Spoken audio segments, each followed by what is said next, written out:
It's the old Doctor Who show, episode number 91. Image of the Fendahl. Photos of you on fentanyl. Hey, your aunt's got some photos of you on fentanyl. Go forward in all your beliefs and prove to me that I am not mistaken in mine.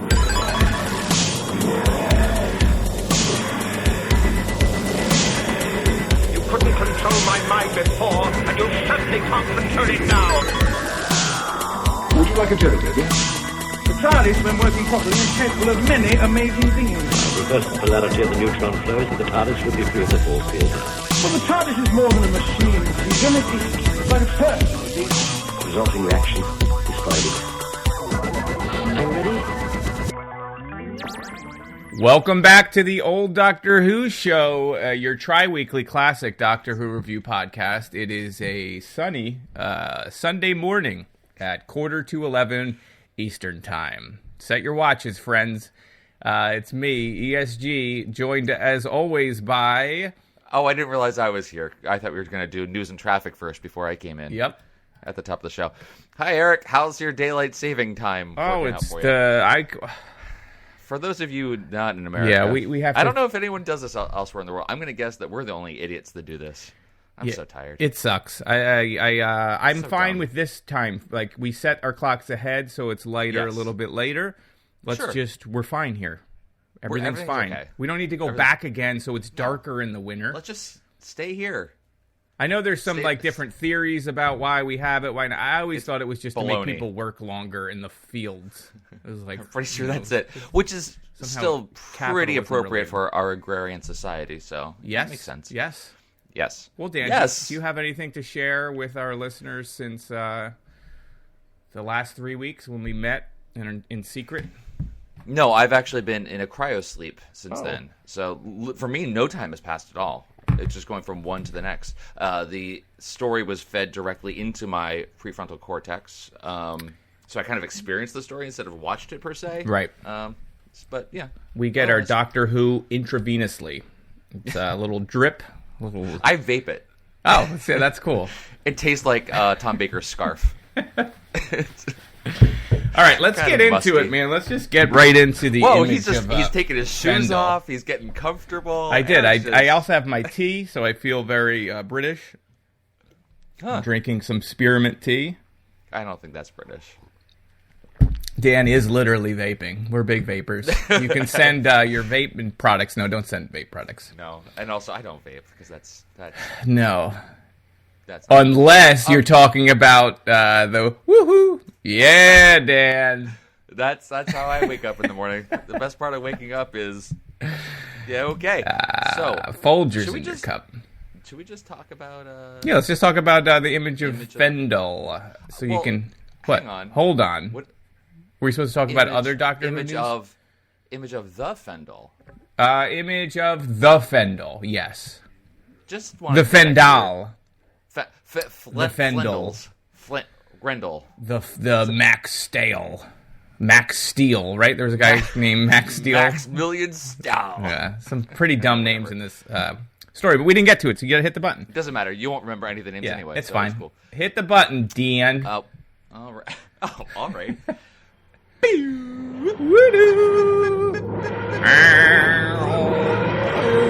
Yeah, traveling time. Very nasty. Will he be all right? I don't know. It will be all right. It just has a little corrosion in its circuits. I can call K9 he if I want to. You call the TARDIS she. Never. You do? I've heard you. I called it she just a moon ago.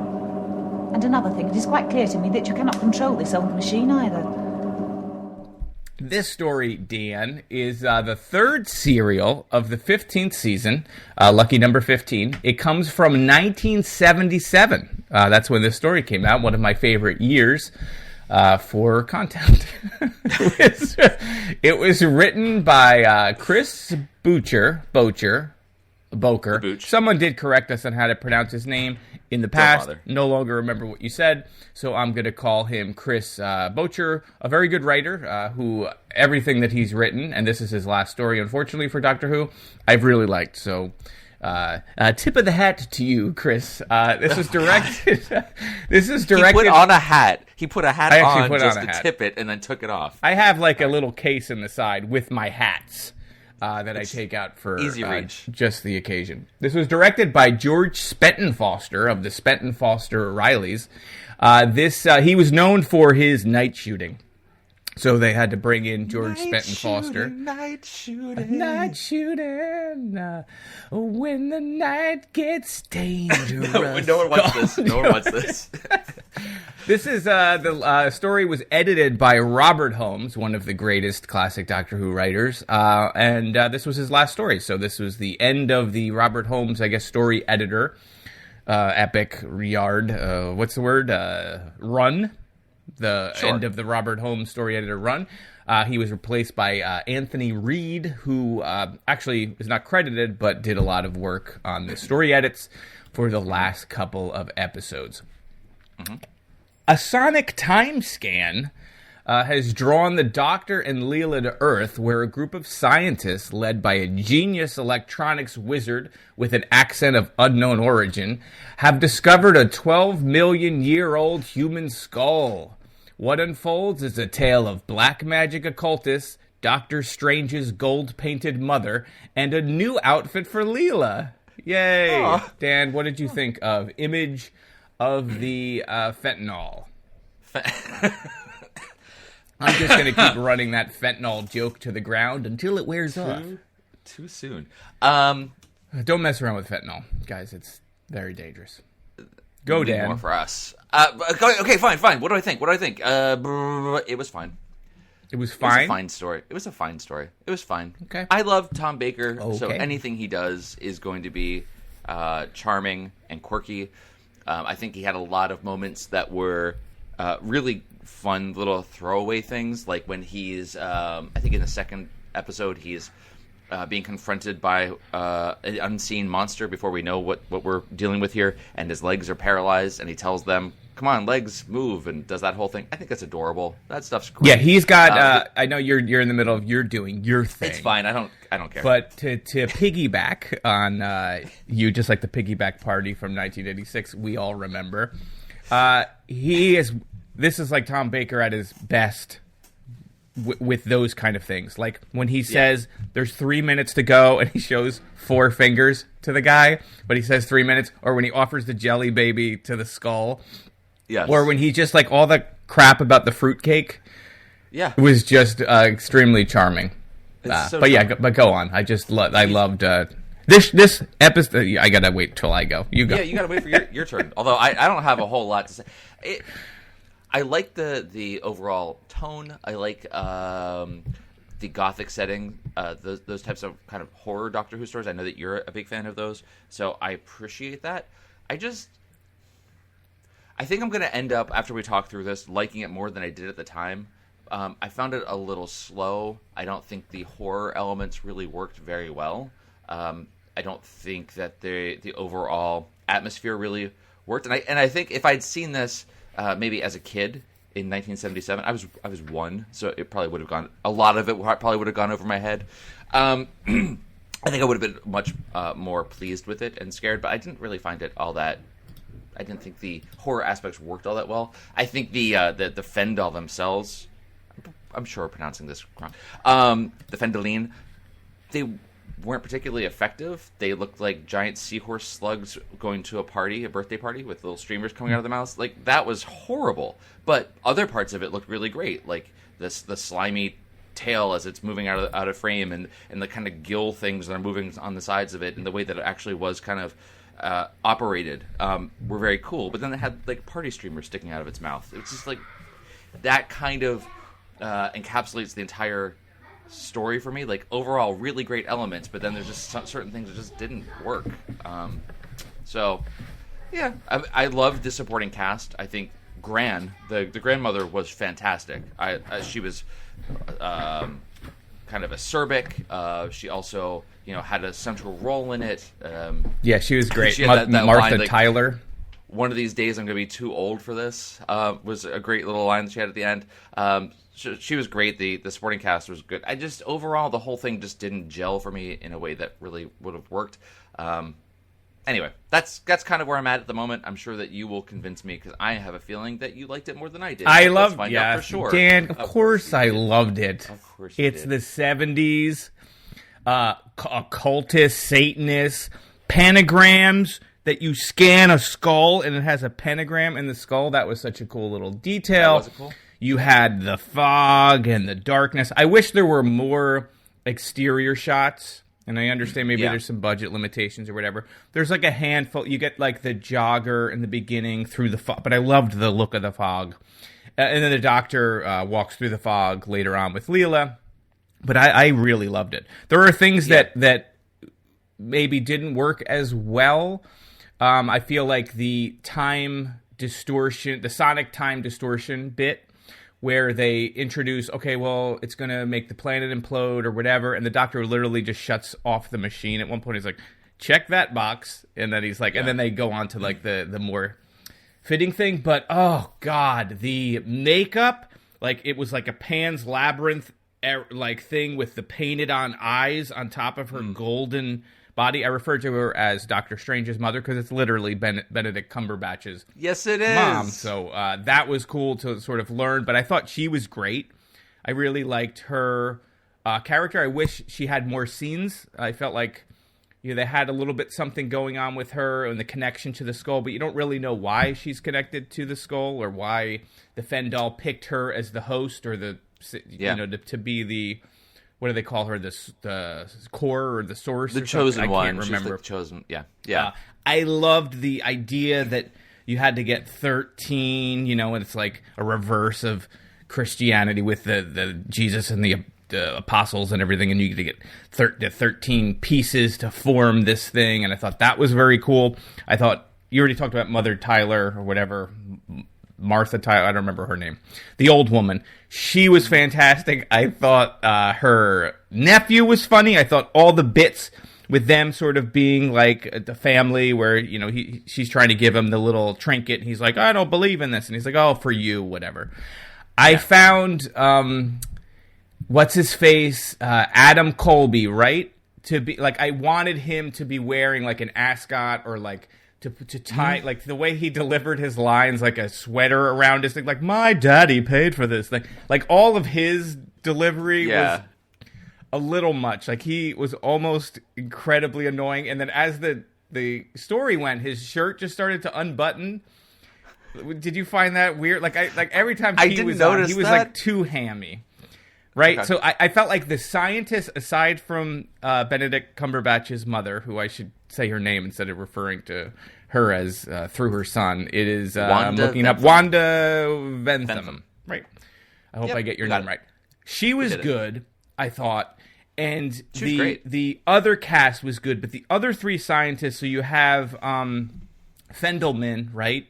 Because he's a man of the Fendahls. Yep. I mentioned his accent, like, I was like, is this supposed to be a German accent? I guess it was German, but then it sounded like maybe it was French. Like, it almost sounded like he was doing the Pink Panther guy, who I can't think of right now. But it was like, it's like, what is that accent? I couldn't. What, Clouseau? And he felt like he's supposed to be this genius electronics, and they say that weird sort of joke about like, well, how could he be electronics baron? He's not Japanese. Very strange. Yeah, but like he didn't fit to me. Like that actor and his characterization of that actor didn't fit like an electronics wizard genius, and I don't know why. It just felt like he felt miscast to me. For him, yeah, but he was okay. The other guy that was like the main bad guy, I felt Max Steel or whatever, Maximilian.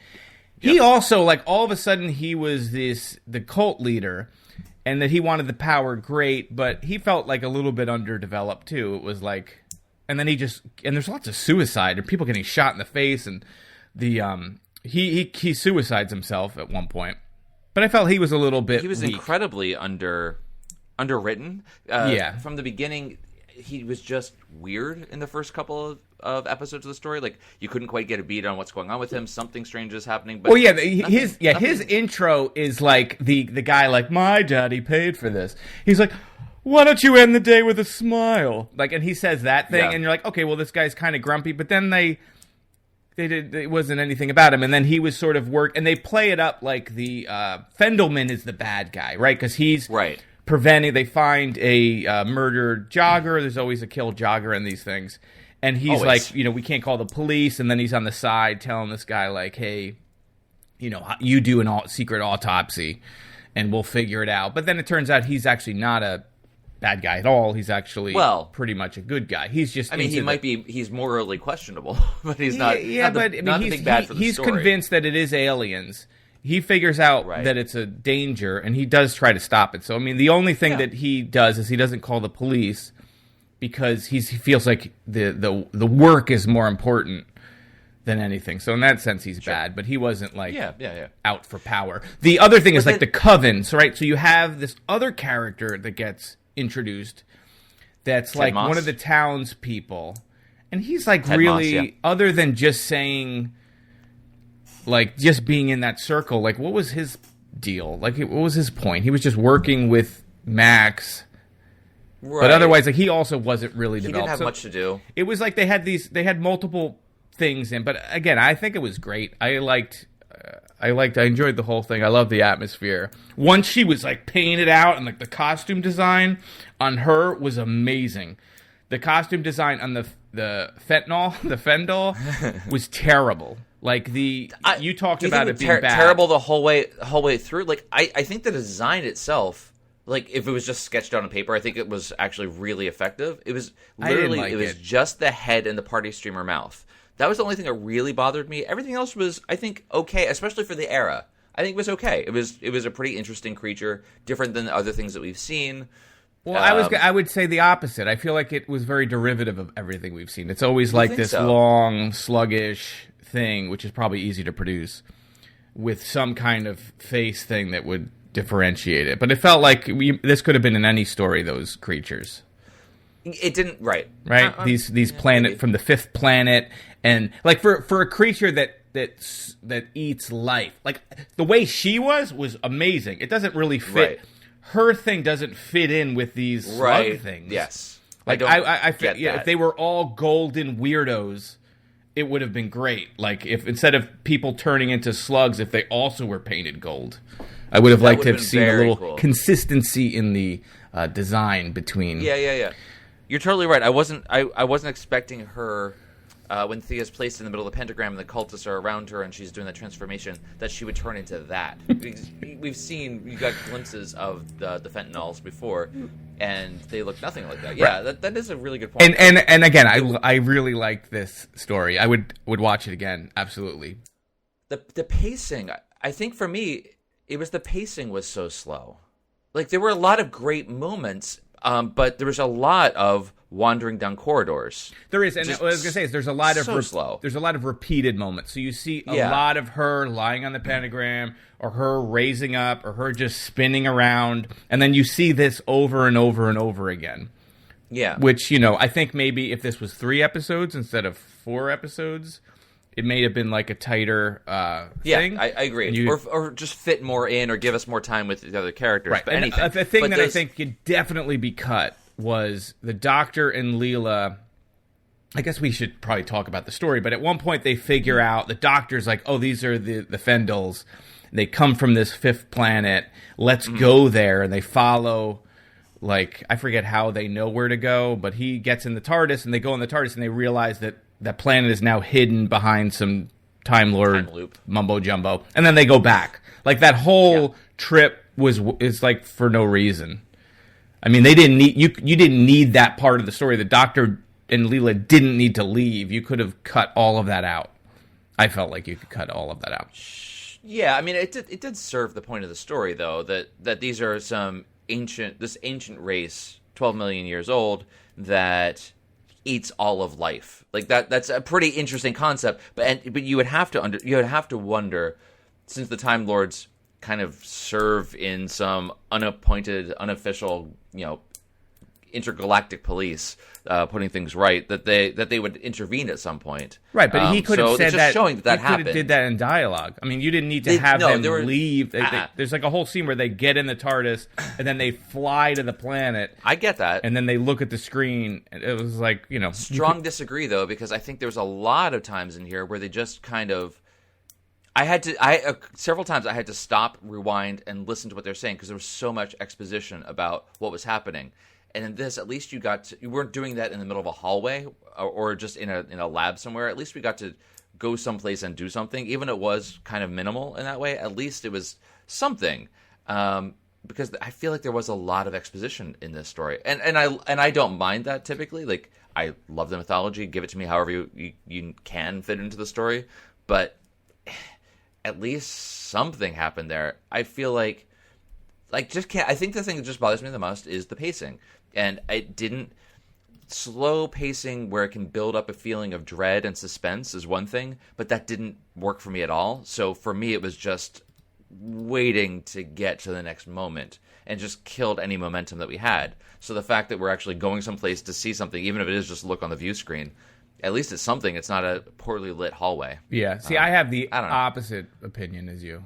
We're just on that's weird. I felt like that hurt the pacing. Like, I felt like you were building up this supernatural dread, blah, blah, blah, and then all of a sudden they're now in the TARDIS. With the TARDIS room feels very bad. I can't remember, like, doesn't it feel like it's very plain looking? Like, there was something about the TARDIS, maybe it's just because we're jumping all around, that I felt like it felt even cheaper than it normally does. Like the center console was wobbling more than I remember. Yes. The background decorations felt very like plain, and maybe it's just because it felt to me like it was showing its age. I know that there was one story that we did, and this is one of the problems. It was like jumping all around all these different stories. I know that at one point we saw the first story where they had kind of revised the console, the control room, where it was very much the same style, just kind of updated because it was falling apart.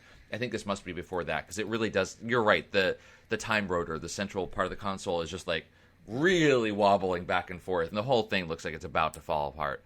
So that you're right. I can see, like, if all of those moments of suspense were building towards something, and that had been effective for me, then I can see why jumping out of that into the brightly lit console room where you're kind of losing all of that momentum would be counterproductive. But because I was so not bored, it wasn't effective. It wasn't building up a sense of momentum and dread for me. See, it didn't bother me. Yeah, I like the editing too in this, that like they were using sound, and it's like, of course everything's a sonic something or other, but it's like a sonic time. What was it? Sonic time distorter or time scan? Sonic, but it's a sound-based thing. I liked when you would hear the sound, and then you would see the skull, and the skull's glowing, and then they show her, and they're superimposing the two back and forth. Like, all the trippy elements of this, I thought were great. They did that so many times, and each time they did it, it lasted so long. Like, the first time was it was cool, because, like, okay, what the heck is going on? Right. But then they did it 3 more times after that, and each one was a full minute long. Well, that was, as she became more involved in the thing. It reminded me, too, and I've talked about this in the show before, and I love the melding of the supernatural or the religious with science, and you get, like, John Carpenter's Prince of Darkness. So this like, when you have, like, the pentagram in the basement, and there's cables, like, on the floor, and, like, there's, like, computer monitors, but there's also Satan, and all that stuff worked. So I was probably already prepped to like this, whereas you were finding yourself bored. I could have watched more of the trippy stuff with her head flashing and the skull and all that stuff. I would have seen more of it if it was more and different, but it was the same effect over and over again. It was effective the first time. It didn't really do anything for me when they kept repeating it. Anyway, these are minor criticisms. What did you think? Like I said, it was fine. Yeah, what did you think, just story aside, what did you think of Leela and the Doctor's relationship? Because I remember when we first started covering Leela and Tom Baker, or Louise Jameson, right? Is her name? Mm-hmm. That maybe they didn't like each other, and there was some whatever tension. I felt like they seemed to get along pretty well in this, and I liked all the little moments that they had. I liked him on top of her, and like she's like, "You're very heavy," but it wasn't creepy, but it was like kind of funny. Right. Yes. And they seemed like they had a good chemistry. I felt like they had a good chemistry in this. I agree. Although I hated the color of her dress. It was so like pale, and her skin complexion, it like made it feel like maybe she was wearing a lot of makeup. Or did you notice anything? Yeah. Obviously, you're supposed to notice her boobs. That. Like the whole thing is like half of the thing is just like cleavage of her popping out of the dress. But I felt like the color combo with her face and the short hair, and I actually looked that up because she normally has long hair that someone at the BBC had cut her hair too short, so they had to do it up. That's what they say, yeah. But I didn't like it was like a weird combo of colors and style that did not do her any favors. I agree. I think something in her complexion didn't work with that. There were certain scenes where she didn't look like herself at all. There was a scene in the cottage, Grant's cottage.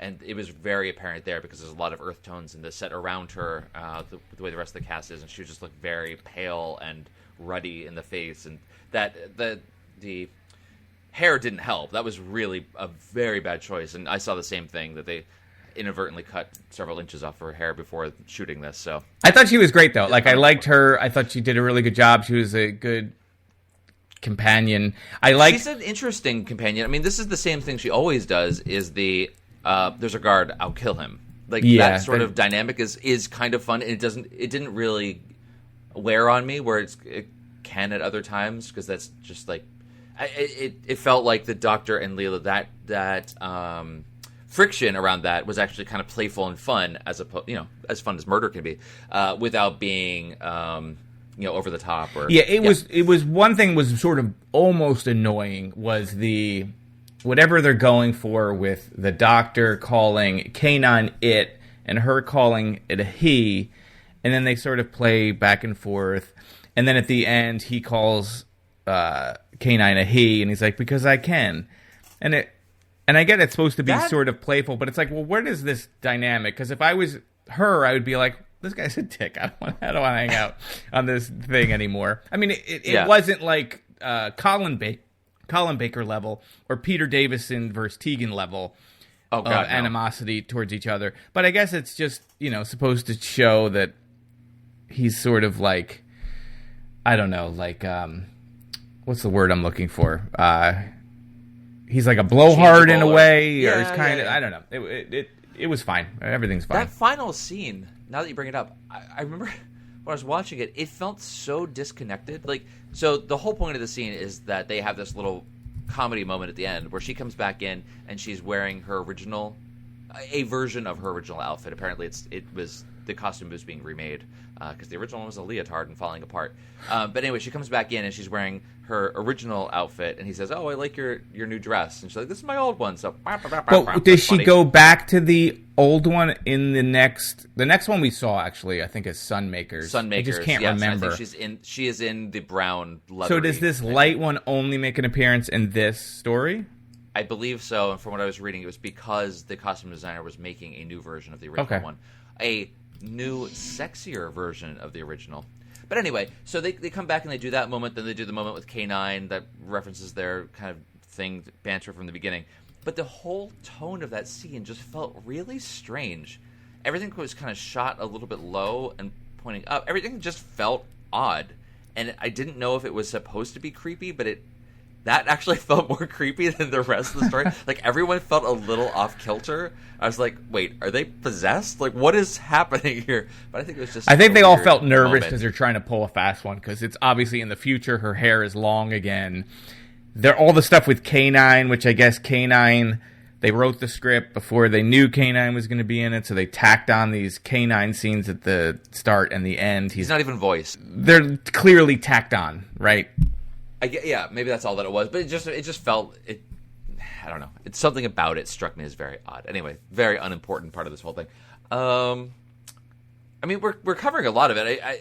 I like the mixture of the occult with especially Gran and the old religion. That kind of stuff was very, very fun. With, like you said before, the charms and like the salt, where salt over your shoulder comes from is right. So they have some of those things where it's like, the Doctor's theory is that when the Fendahl came to Earth, they kind of influenced potentially humanity's evolution, and that's where the dark parts of humanity come from, for example. And there's certain things like that, and he kind of couches it, well, it could be this way, or it could be more science-based, and the scientist is like, oh, I could kind of understand that, and blah, blah, blah. That stuff's kind of cool. But the fact that their vulnerability is rock salt was just a little, I don't know. I know that that's a big thing because, I'm an occult expert. I'm part of a coven. But the, rings of salt as being like a superstitious thing, and like that is a very powerful, and the Grand says that at one point that it's the most effective charm. But like, that's the thing that destroys them. So it's basically just, killing space slugs with salt. Yeah. Well, I think that's what lent them to come up with the salt or slug form, was all about the salt, right? Just tying it back into the salt. I like the salt just because it ties it into human history. So and then they do that for ghosts too, right? The Doctor's like, the reason why there are ghosts is because everywhere there's a ghost, there's a time fissure or whatever. Yeah, I actually like that a lot. The fact that Grant, having grown up there, that whole town, everyone's sees ghosts, or that's part of even the town names around the area is because of the because of that, the being by that time schism. That's not the word. I'm looking. Rift is a word. Yeah, sure. Anyway, yeah, I like that a lot. She gets premonitions, and she's kind of helping them figure out what's going on when they're inside the house. Is the power still growing? Where is it? Blah blah. That was kind of cool. It's very much of its era, right? So it's like the 70s, the ancient astronauts, that whole thing about how aliens influence the pyramids and human development. And that's a part of this. Eventually the Doctor's like, this thing is able to manipulate creatures around it, which is why mankind is so dark. The darkness of mankind came from this skull, which has been working a system to get to the point to manipulate this family, the Fendelmans, to eventually create this sonic beam that will enable give it power. That part is very convoluted, like the whole sonic thing to give it power and then get the 13 people, but it's all fine. Yeah. They have a toy line for this particular story that it looks very cool. So I don't know if any of our listeners have it, but you can get like a little Leela action figure that's cool, and one of the big Fendalines. Or I guess it's a Fendahl, because it's the big one. The big ones? Okay, I guess it's a Fendaline. Right. I guess it's a Fendaline, it doesn't matter. Because the Fendahl is the golden goose.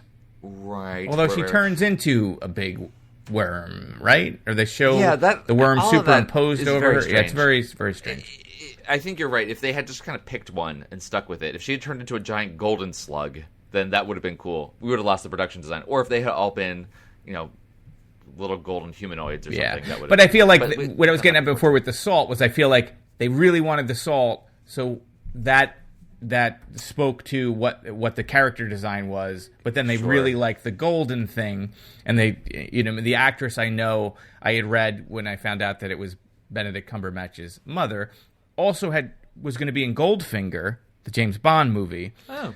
And it was going to be, I don't know if you're familiar with the movie, but the Goldfinger, that monster, paints a woman all gold. And that would have been her role, and she was looking forward to doing that. For whatever reason, she couldn't, so now she was excited she would get painted gold for Doctor Who.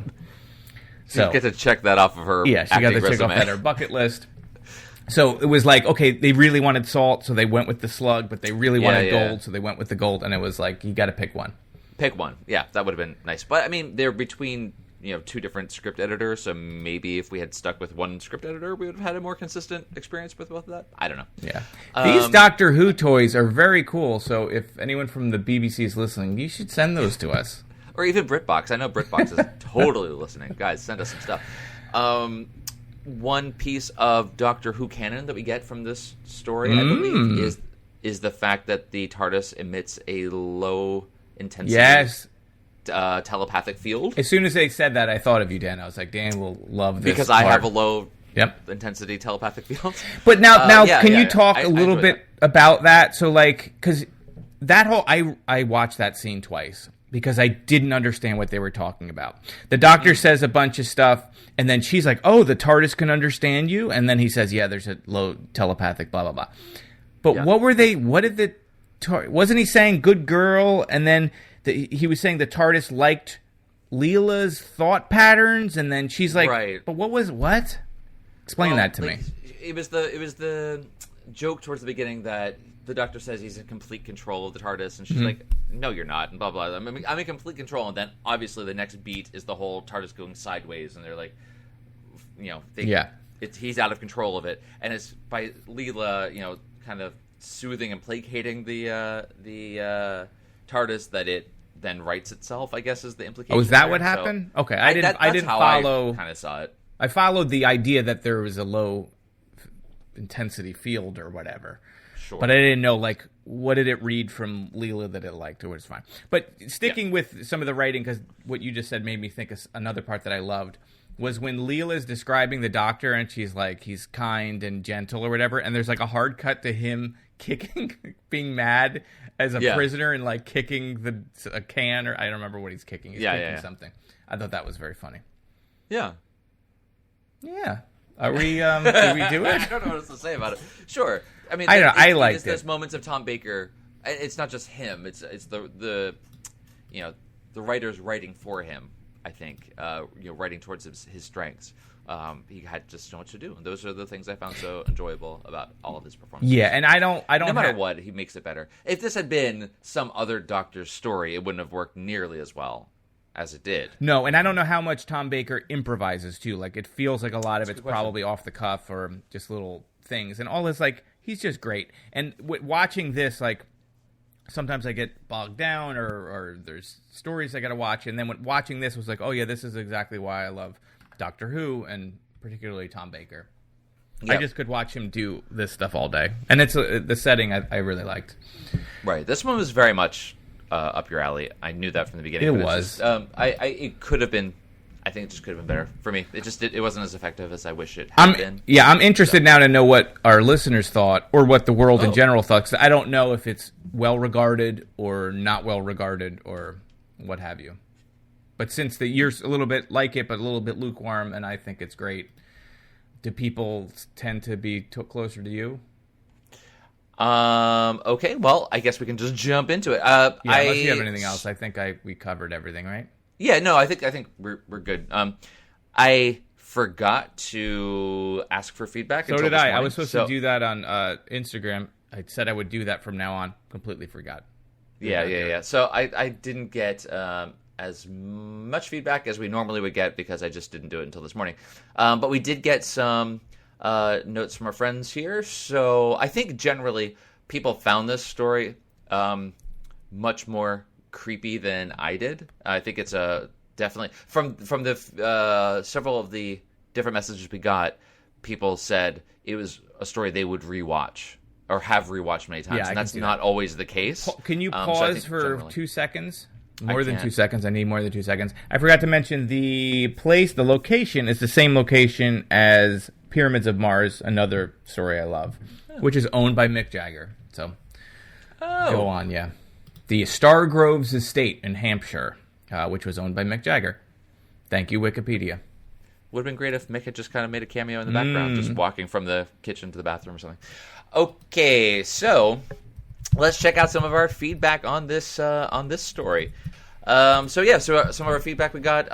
Image of the Fendahl from Christmas Paddock says, I love this story. It's one of the few times Who went full 70s horror, and it's not exactly brilliant, but it's an amazingly fun ride and very rewatchable. Old crones, alien skulls with pentagrams, weird slugs getting shot with salt. What's not to like? I think that sums up my feelings as well. And I really like I had a story idea for a very long time about psychic killer, and then they do a brain scan, and they had written a message on a body that they were to send to someone via the head, and when they did that piece with the pentagram on the brain scan, that was awesome. I just thought that was such a cool image, and no, I like the it was just a cool idea. I'd never seen anything like that, so now it's I don't feel as original as I once did. No, I think you could still totally write that story and just incorporate a pentagram into it. W.J. Bird says, I like this a lot. Chris Boucher, the Booch, should have gone on to write more or even produce the show. But I read on Wikipedia that Tom Baker upset him. Interesting. He gets the gothic side of Who. What do you mean, scary though? and weird in a good way. Oh, no, this is Bird says, in parentheses, but I read on Wikipedia that Tom Baker upset him. So we'll have to look that up. Yeah. So maybe there's a little friction there, but it didn't sounds like maybe there's a lot of friction around Tom Baker, maybe a little bit. I feel like he's very admitted to personality. That. Yeah, he's admitted to that too, and has since apologized. I think because the show was so big, and he was such a big part of it that maybe his ego, maybe a little bit. Yeah, but I love him. I can't stay mad at him. No, how could you? He's great. Misfit Scully says, "Hi guys, love the pod lots. I won't lie, I haven't seen this in years. I'm currently at the end of Troughton's era of my rewatch of everything. Regarding Fendahl, I know this was written before K9 joined as regular, which is why he is briefly seen. Keep the great work. Thank you very much." Paul says, probably the most frightening classic Who story still creeps me out today. Regulars were on form and the guest cast is brilliant. Fendaline are a bit slow and pondering to feel as threatening as the Daleks or Cybermen, but the costumes look great. Best story in season 15. So I think we can agree with a lot of that. See, that's the thing. Like, I'm trying to remember what else is in season. Still find season. it so creepy though. Like, I get the setting and everything. Whatever. I've said it 20 times already. Anyway, great. Nitro9 says, I've only watched it the one time because it was just too creepy for me. So different from the usual. It's been a couple of decades. Is it safe to watch now? I think it's more than safe. Oh yeah, Eric I would definitely. I would watch it again. Absolutely. Eric is watching it as we're talking right now. And then Paul Ferber says it's Lovecraftian horror as the Doctor faces a childhood nightmare that could wipe out his favorite planet and learn the Time Lords didn't prevent it long ago. Although the Time Lords, I think the implication is they tried to. Is the implication that they tried to prevent it from happening and it didn't work, or that they didn't prevent it and then tried to wipe away all record of their failure by hiding the planet from all records? And I assumed when I watched it that they tried to wipe it out and maybe thought they did, but this thing got away. Whether or not that's the case, I don't know. Now, did the Time Lords didn't create this species, did they? Okay. No. I think they were just trying to prevent it, or either trying to prevent it or trying to clean up the evidence of it for some reason. And it seems like the latter to me, because the Doctor felt very angry about this once he found out that the whole planet was put into a time loop, and that's something only Time Lords can do, and it's also something they shouldn't do. So I don't know if he was offended by the fact that they did that, or that if it was just the fact that they did that, or that it's that they were doing some sort of cover-up. It's kind of a strange thing, too. I mean, you get into the whole time thing. But, the Doctor is well aware of this planet. And then goes to find it, and then it's been hidden. So at what point did they hide it? Because the thing has been on Earth for 12 million years. The skull's 12 million years old. Right. So it had left its planet and then got to Earth, but it was a skull. How did the skull get off of the fifth planet and onto our planet? Well, I think... And obviously, time I had thought that it was like the energy, being turned into energy and came to Earth and infected a person. That was patient zero. Humanoid. Yeah, that's then he died. Maybe it's not. I don't know. But that's where are patient zero's bones? Maybe they're also infected that need to get dropped into a collapsing star. That's true. He does mention. Does he not mention briefly that it's it's the fifth planet, so it's after Mars, and that's what destroyed Mars. Like, on the way here, it consumed Mars. That was part of his theory. So those are the thank you for the tweets. Next time we'll be sure to send those out much sooner again, so you can reply and let us know what you thought about it. But we also got Eric's favorite thing in the world. We did? Yeah. New review? Yeah, from the outside of the United States, because we have no U.S. ones. Easily one of the best Who podcasts out there. This is from the UK Apple Podcast Store. 5 stars. Thank you. if you like irreverent humor and friendship, is that irreverent friendship as well? Yep. Irreverent humor and irreverent friendship, together with the idea of two guys discovering the depths of Doctor Who for the first time, give this a listen. From mispronunciations that have me giggling to conjecture and candid opinions, this podcast is an utter joy to listen to. Hey. Give them some love because they deserve it. Thank you. We do deserve it. Yep. Thank you very much. That's very kind of you. We appreciate the feedback on the app stores of your choice. So that's the feedback we got this week about these stories. Anything else that we're getting that's kind of related to new Who stuff? Once Eric and I get around to catching up on that, perhaps we'll come back and revisit that at that point, because I'm sure we'll have feelings about it. Especially given that there seems to be a whole lot of stuff that connects to classic Who canon, but we're just very far behind on these things. So thank you for that feedback as well. We will definitely get to it at some point. Yeah, I will get to it once I buy it, because I have to buy it, and I don't want to do that right now. If you want to get in touch with us, you can reach us on Twitter at TODW Show. Same on the Instagram. If you want to send us email, you can send it to us at theolddoctorwhoshow@gmail.com. You can visit our website at theolddoctorwhoshow.com, where you can see all of our previous episodes, all of the GIFs that I upload for each of these individual stories. You can leave comments on each of those story pages and on the schedule page if you feel like it. Yeah. What else, Eric? Is that it? Well, I mean, 91 hours of Doctor Who review is a lot, Dan. That is a lot. We're about to hit 92 when we review The Awakening next. So set your eyeballs to Peter Davison, because on April 1st, we will be reviewing The Awakening. Fantastic. Yeah. Well, don't you feel like we already reviewed The Awakening?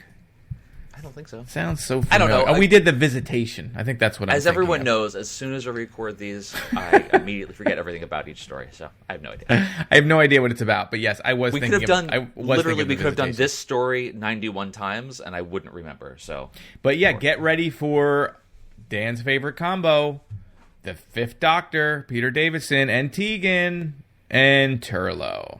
So we're back with those three again. It's going to be just a love fest. But all of them. I'm going to throw out a little bit of info that's going to make you smile. Guess how many episodes, Dan? Is it 12? Is it 12-parter? 2. Oh yeah. It's only week. 2 parts. So no one has any excuse for missing this. It's a 25-minute and a 24-minute, and then you're on your way to doing what you need to do.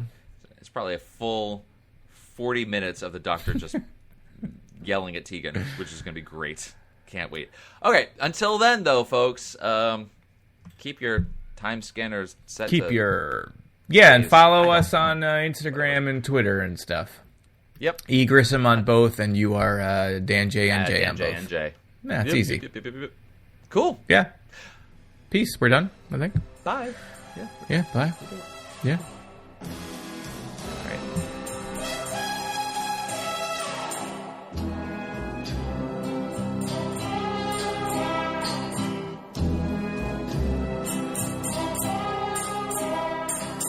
Goldfinger, he's the man with the Midas touch.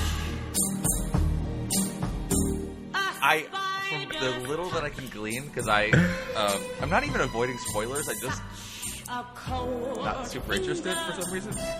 Apparently, there's a lot of like classic Who stuff in it. Yeah, that's what people have pointed out to us. I mean, I think also the fact that I stopped clicking on anything Doctor Who related, it doesn't even, the algorithms no longer serve me the content. So I just they figured out the only thing I want to learn about is Animal Crossing. All right, so can we come back in? Yeah, you're excited for Animal Crossing. Are we not? Is this happening? Is this part of the show? I don't care. It's the kiss of death from Mr. Goldfinger.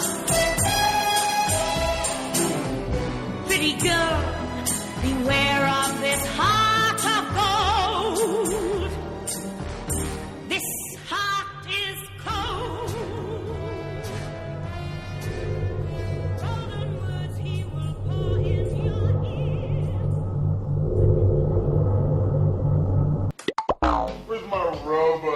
you know.